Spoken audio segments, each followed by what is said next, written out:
ebook as well. And do I want hardcover? Do I want paperback? It seems like paperbacks, so this whole thing.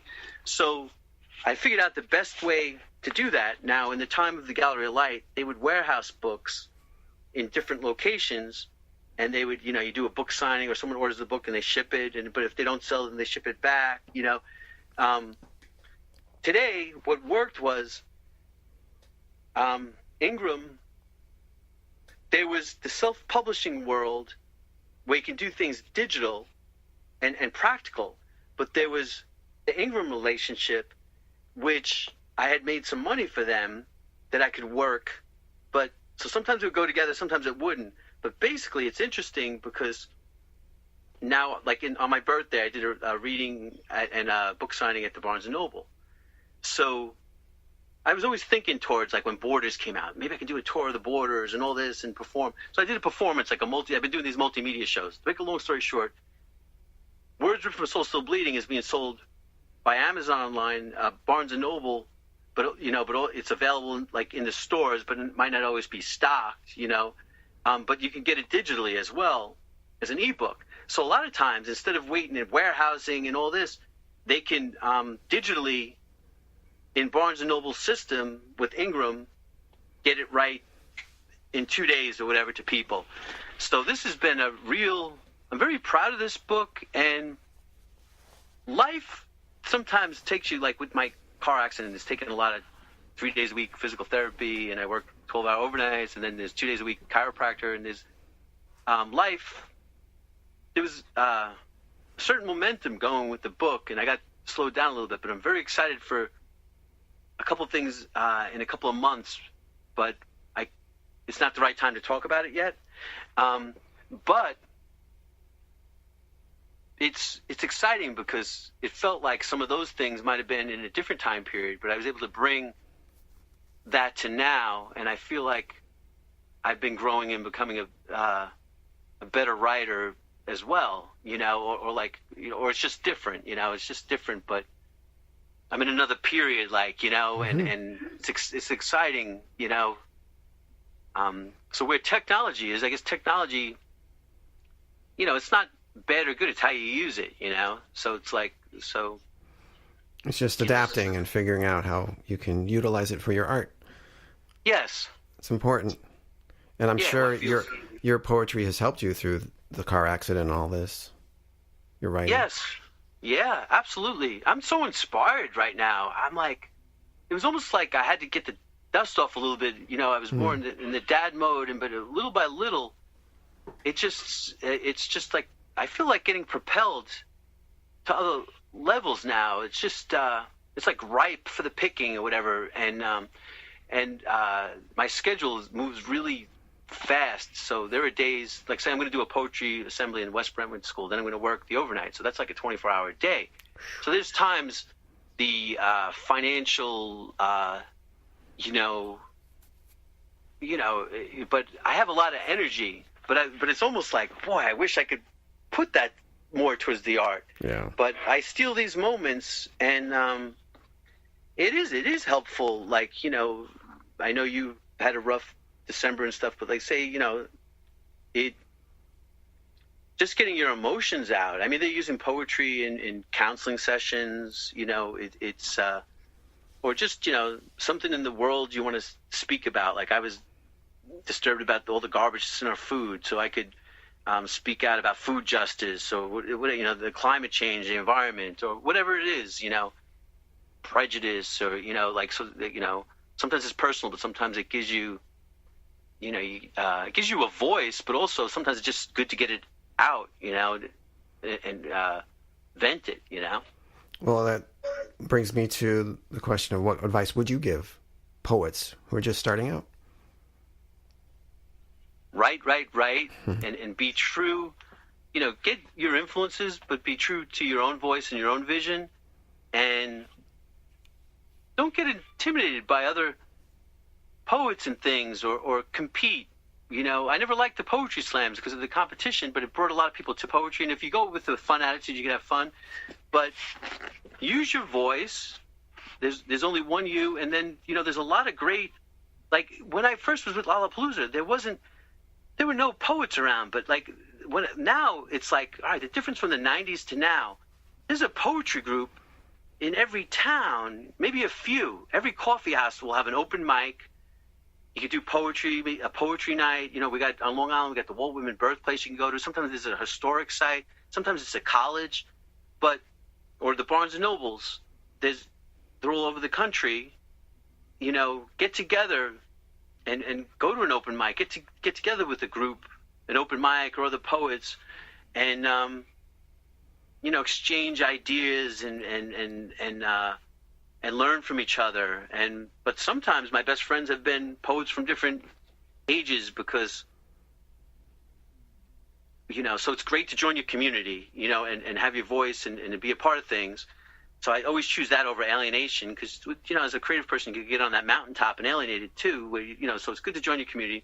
But then there's the other side of it is like reading someone that inspires you. You can really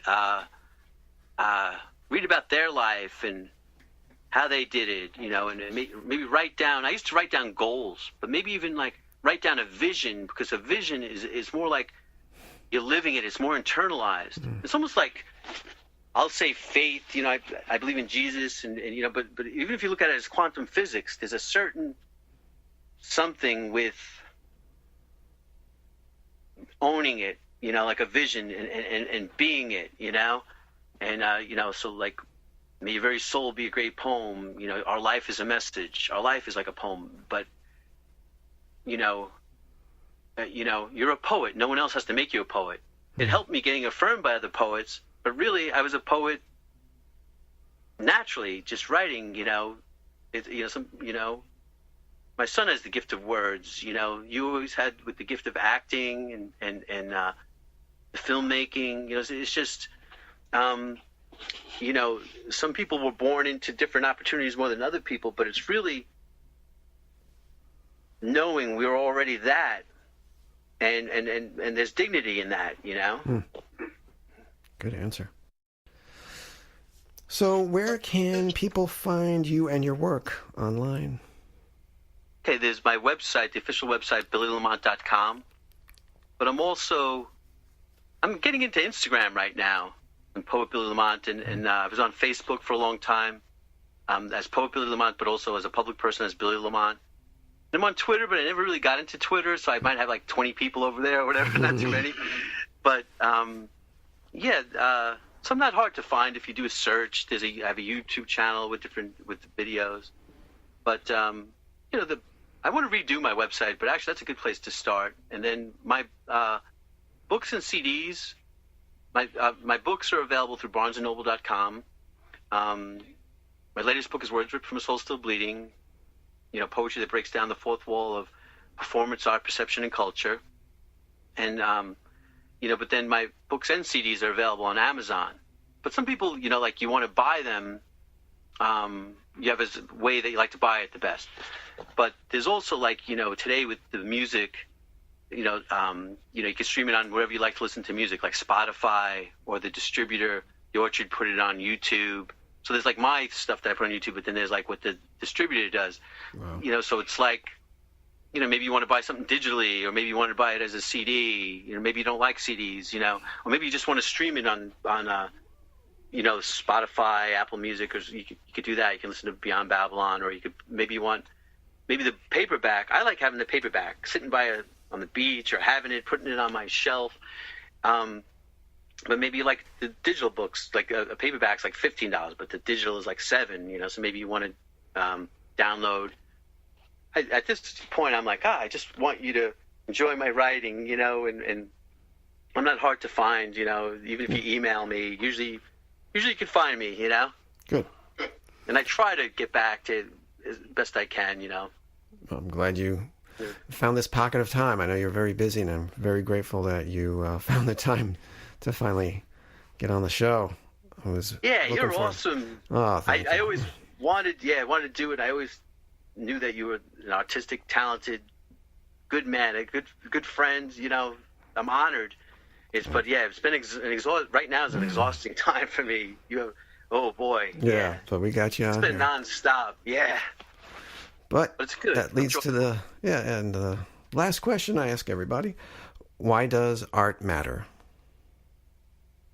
I think that's the soulfulness of life. It's that part of being human, that the imagination, and it's a communication. And sometimes it's like, I'm really not the best speaker. I have a lot to say, but in art, it's like you can feel it. It brings us together.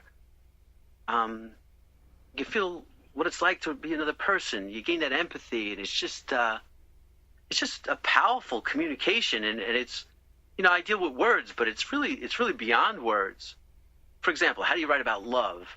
You have to just give examples of symbols and things. It's like, how do you, but it means different things to different people. To me, the highest form of love is unconditional love, but there's other selfish forms, or, but like, only through art can you really communicate in that way intimately with one person, but globally too. Sometimes the more specific, it's like, I wrote something about insecurity. That's like so marketable, but I didn't think it was so personal. But intimacy is,